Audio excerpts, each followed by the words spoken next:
Bonjour et bienvenue à cette liturgie de la parole du 3 février 2021. Liturgie qui nous sera présentée par François Michel et France Boucher. Deux textes, un extrait de la lettre aux Hébreux qui nous appelle à la sainteté, l'autre celui de Saint Marc. Dans l'Évangile, il y a comme un passage où Jésus, justement, nous est présenté comme revenant à Nazareth. Il prend la parole dans la synagogue de son village d'origine et il n'est pas bien reçu. Ces textes à la fois interpellent notre foi. Pour entrer dans le mystère de Jésus, pour saisir un peu plus sa parole, il nous faut s'ouvrir, faire confiance dans la foi. Ainsi, nous serons capables non seulement de faire une lecture à la lumière de des événements de notre vie, pour nous ouvrir davantage à la foi et pour accueillir aussi le mystère de sa vie, de sa présence qui nous transforme. Alors, bonne réflexion, bonne méditation à cette parole du Seigneur.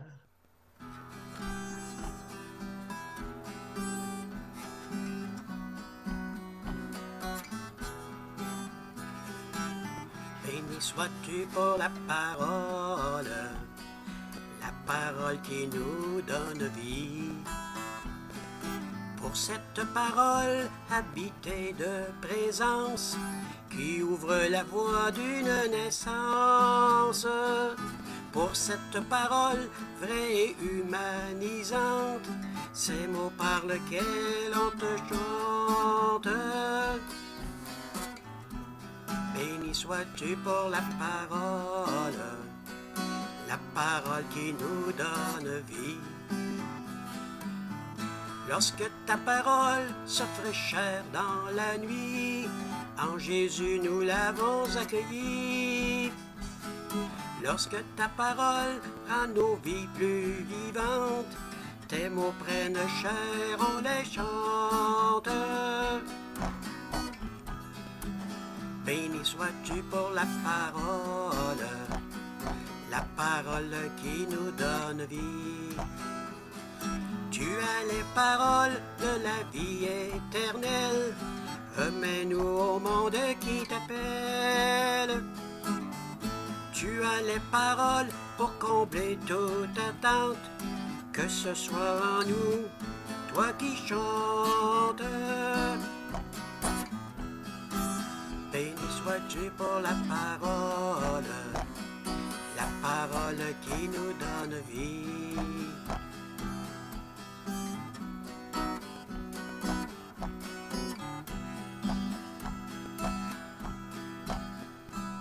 Bonjour, je suis France Boucher. Et moi, François Michel. Bienvenue à cette célébration de la parole en ce mercredi de la 4e semaine du temps ordinaire.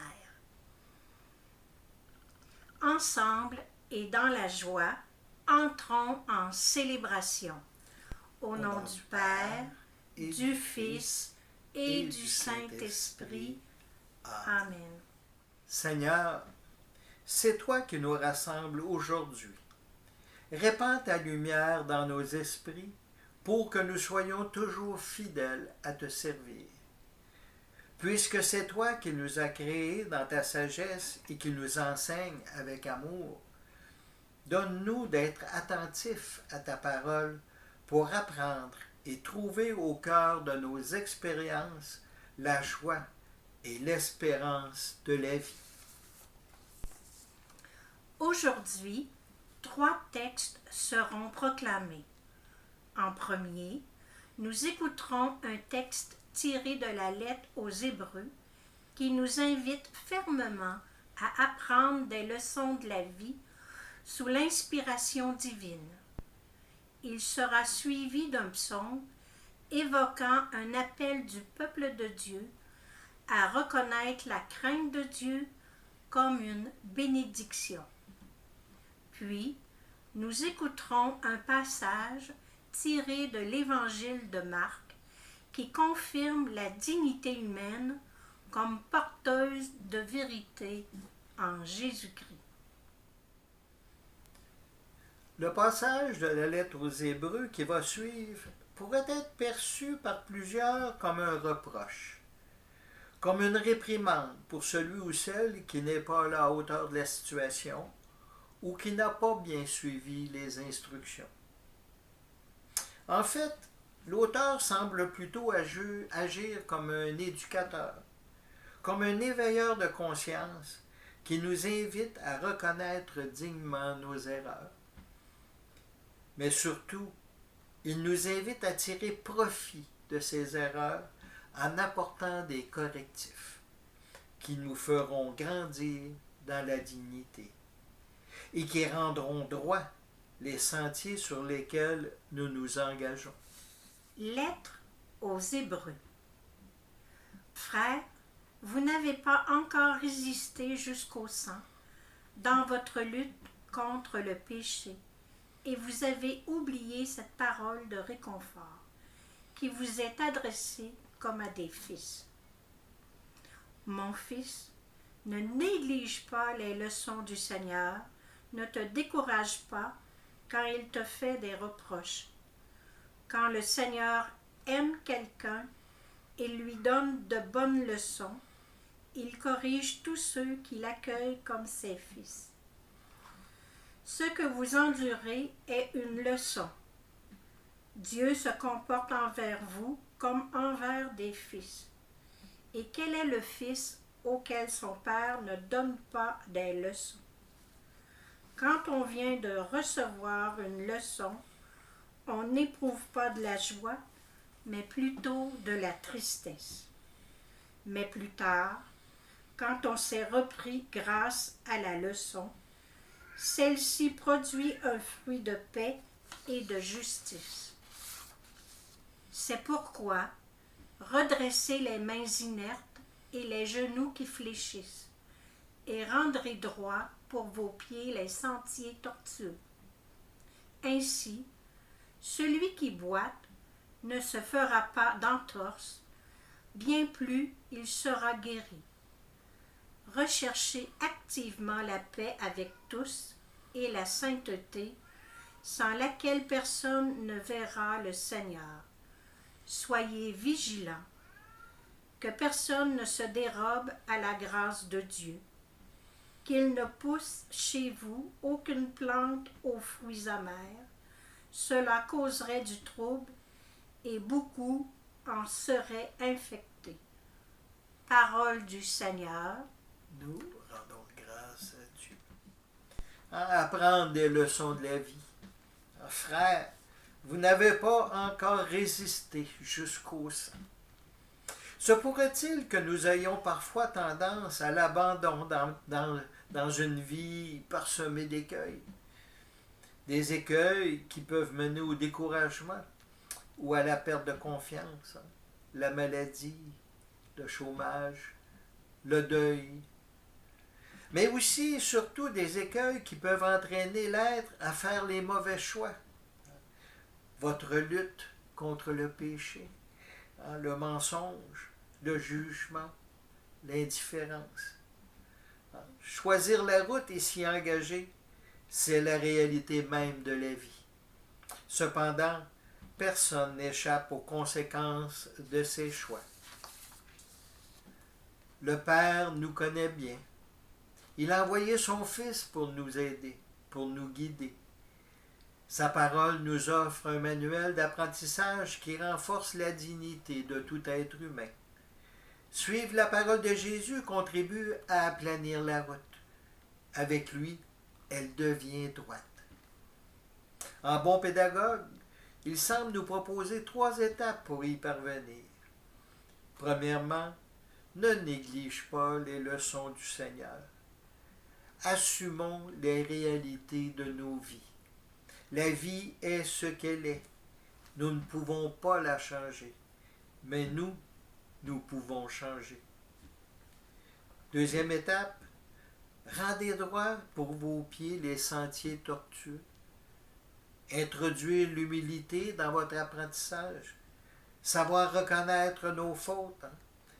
Pour les plus vieux, vous souvenez-vous de l'acte de contrition. Puis finalement, que personne ne se dérobe Accueillir la grâce de Dieu par le témoignage de nos vies, cela se traduit par la recherche de la sainteté. En clair, ce qui importe, c'est d'apprendre de nos leçons de vie avec l'aide de Jésus-Christ.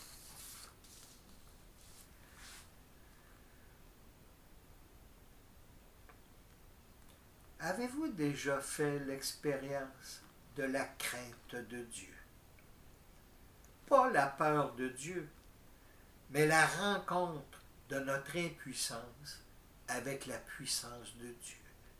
Ce temps privilégié qui nous pousse à nous courber devant lui. C'est la rencontre de notre fragilité humaine avec la grandeur de la miséricorde infinie de Dieu. Au cœur de mon expérience personnelle, j'ai la joie de la vivre. Voir la crainte de Dieu comme une bénédiction qui fait jaillir l'amour et la tendresse de Dieu sur chacun et chacune de nous. Par son histoire, le peuple de Dieu l'a compris et il l'a exprimé dans le psaume qui suit.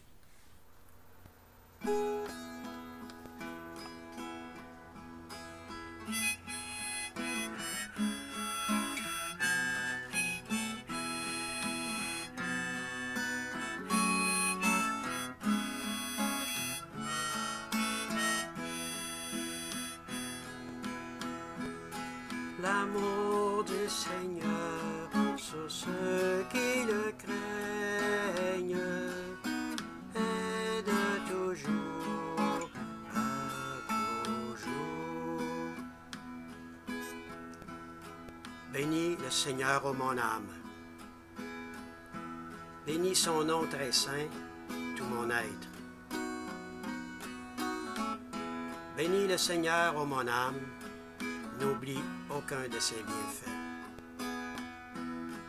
L'amour du Seigneur sur ceux qui le craignent est de toujours à toujours. Comme la tendresse du Père pour ses fils, la tendresse du Seigneur pour qui le craint. Il sait de quoi nous sommes pétris, il se souvient que nous sommes poussière. L'amour du Seigneur sur ceux qui le craignent est de toujours à toujours. Mais l'amour du Seigneur sur ceux qui le craignent est de toujours à toujours. Et sa justice pour les enfants de leurs enfants, pour ceux qui gardent son alliance. L'amour du Seigneur pour ceux qui le craignent est de toujours à toujours.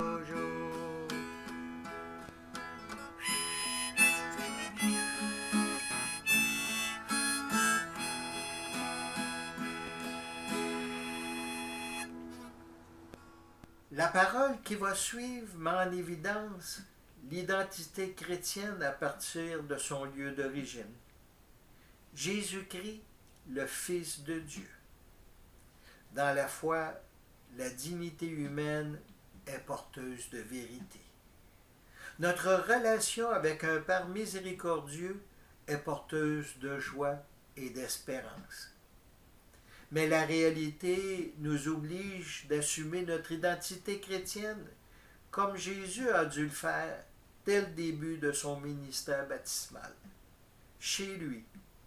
Et ce n'est pas nécessairement facile.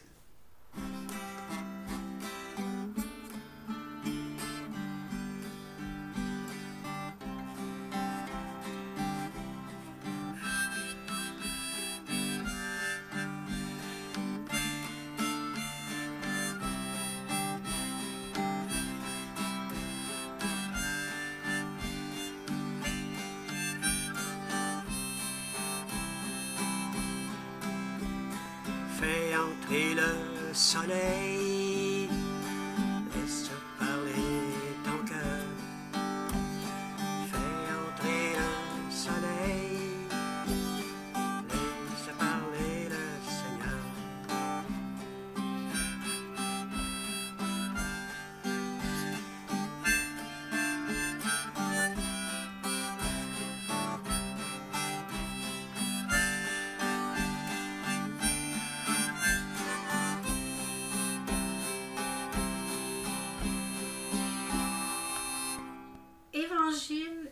arc.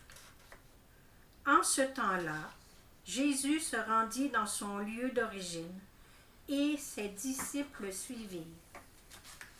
Le jour du sabbat, il se mit à enseigner dans la synagogue. De nombreux auditeurs, frappés d'étonnement, disaient « D'où cela lui vient-il? Quelle est cette sagesse qui lui a été donnée?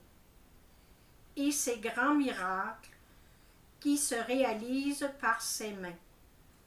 N'est-ce pas le charpentier, le fils de Marie, et le frère de Jacques, de Jessé, de Jude et de Simon? Ses sœurs ne sont-elles pas ici chez nous? » Et il était profondément choqué à son sujet. Jésus leur disait, « Un prophète n'est méprisé que dans son pays, sa parenté et sa maison. » Et là, il ne pouvait accomplir aucun miracle. Il guérit seulement quelques malades en leur imposant les mains, et il s'étonna de leur manque de foi. Alors Jésus parcourait les villages d'alentour en enseignant. Acclamons la parole de Dieu. Louange à toi, Seigneur Jésus.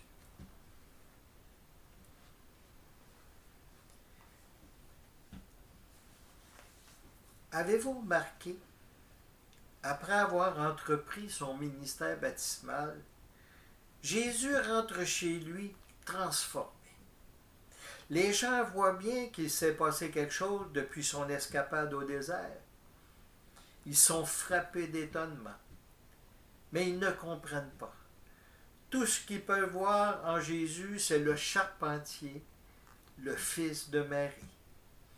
Mais personne n'est prêt à admettre qu'il est le fils bien-aimé du Père. À la limite, certains sont choqués.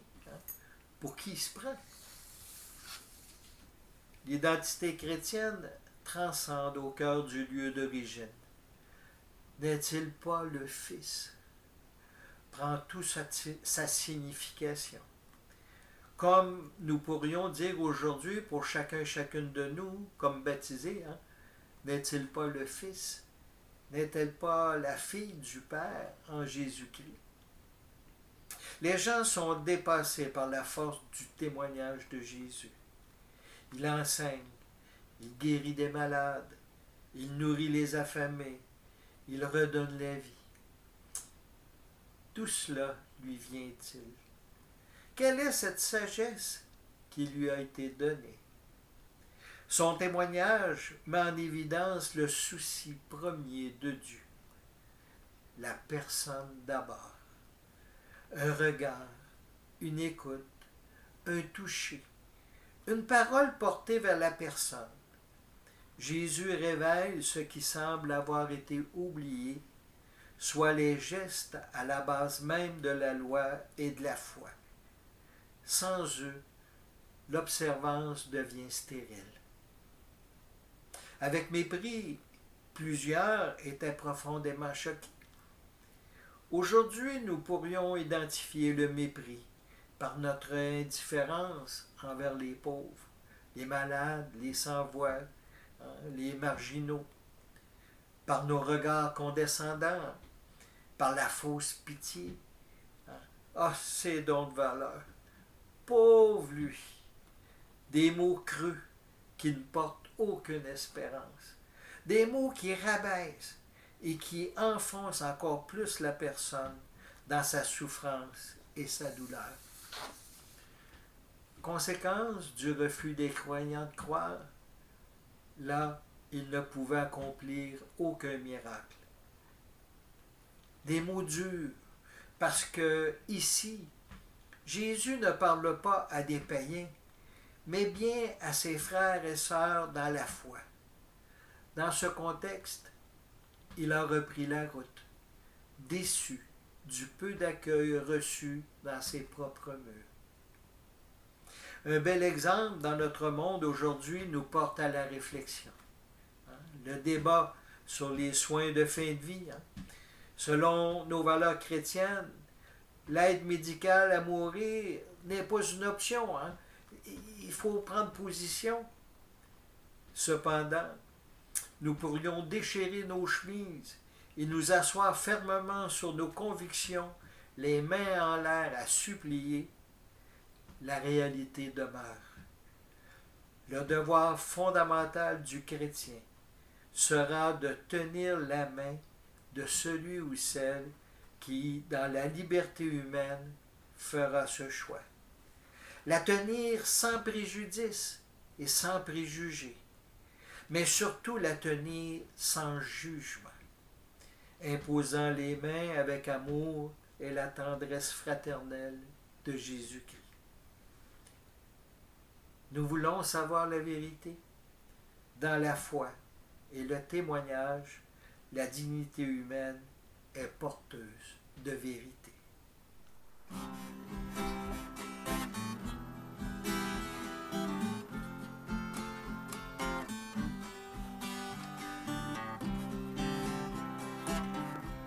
Ouvrir les chemins d'évangile, préparer les routes du Seigneur, ouvrir des routes pour nos frères, partir où l'Esprit nous envoie, partir où l'Esprit nous conduit. Partir sur des routes nouvelles, Dieu nous appelle à partager le pain. Dieu nous attend pour bâtir son royaume. Prêtons nos mains pour être ses témoins. Ouvrir des chemins d'évangile, préparer les routes du Seigneur. Ouvrir des routes pour nos frères, partir où l'Esprit nous envoie, partir où l'Esprit nous conduit. Partir, l'Esprit nous renouvelle, Dieu nous appelle à montrer le chemin. Dieu nous attend pour bâtir son royaume. Ouvrons nos cœurs pour être ses témoins. Ouvrir les chemins d'évangile, préparer les routes du Seigneur. Ouvrir des routes pour nos frères, partir où l'Esprit nous envoie. Partir où l'Esprit nous conduit. Partir vers la terre nouvelle. Dieu nous appelle au temps de la moisson. Dieu nous attend pour bâtir son royaume. Ouvrons nos cœurs pour être ses témoins. Ouvrir les chemins d'évangile, préparer les routes du Seigneur, ouvrir des routes pour nos frères, partir où l'Esprit nous envoie, partir où l'Esprit nous conduit, partir à la saison nouvelle. Dieu nous appelle, sais-tu le don de Dieu? Dieu nous attend pour bâtir son royaume. Donnons nos vies pour être ses témoins. Ouvrir les chemins d'évangile, préparer les routes du Seigneur. Ouvrir des routes pour nos frères, partir où l'Esprit nous envoie. Partir où l'Esprit nous conduit. Partir où l'Esprit nous conduit.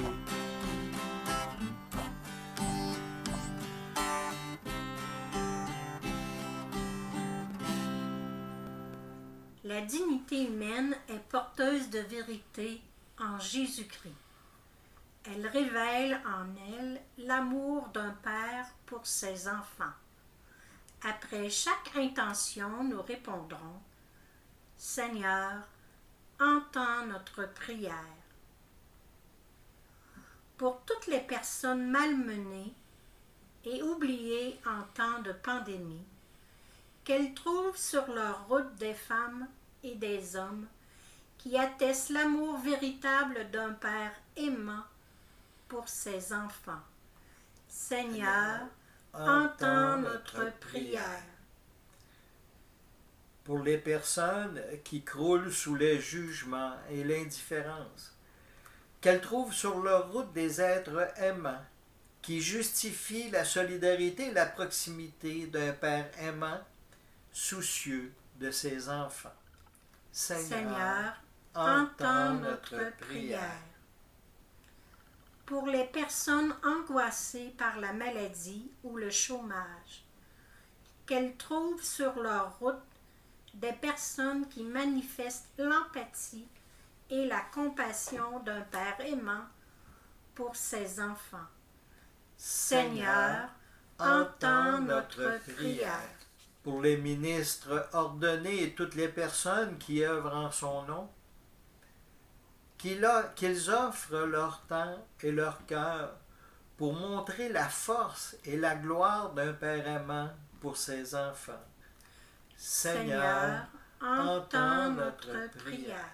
Pour l'Église et tous les baptisés, qu'ils trouvent la patience, le courage et l'audace de proclamer la parole d'un Père aimant pour ses enfants. Seigneur, entends notre prière. Notre Père, qui es aux cieux, que ton nom soit sanctifié, que ton règne vienne, que ta volonté soit faite sur la terre comme au ciel. Donne-nous aujourd'hui notre pain de ce jour. Pardonne-nous nos offenses, comme nous pardonnons aussi à ceux qui nous ont offensés. Et ne nous laisse pas entrer en tentation, mais délivre-nous du mal. Alors maintenant, j'aimerais dire d'abord un grand merci à Gaëtan pour le chant et la musique. Merci aussi à toute l'équipe et spécialement Annie pour le montage de la vidéo. Et surtout, un grand merci pour votre généreuse présence. Dieu très bon, je te supplie de m'accorder la grâce de t'aimer de tout mon cœur. Accorde-moi aussi la grâce d'aimer et de respecter tous les hommes et toutes les femmes, de ne juger et de ne mépriser jamais personne. Fais en sorte que je ne cherche plus à plaire à qui que ce soit en dehors de toi, et que je n'ai peur de déplaire sinon qu'à toi. Accorde-moi qu'en toute chose et par-dessus tout, je ne veuille poursuivre que ta gloire et ta volonté très aimante. Seigneur, très aimant, je te demande aussi que je ne présume plus de moi-même, mais que je m'appuie entièrement sur toi et sur tes mérites très saints, qu'en eux je place mon espoir et ma confiance, sans toutefois m'abstenir de faire toujours ce dont je suis capable. Amen.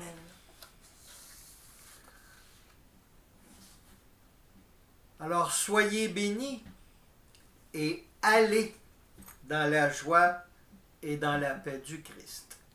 Amen.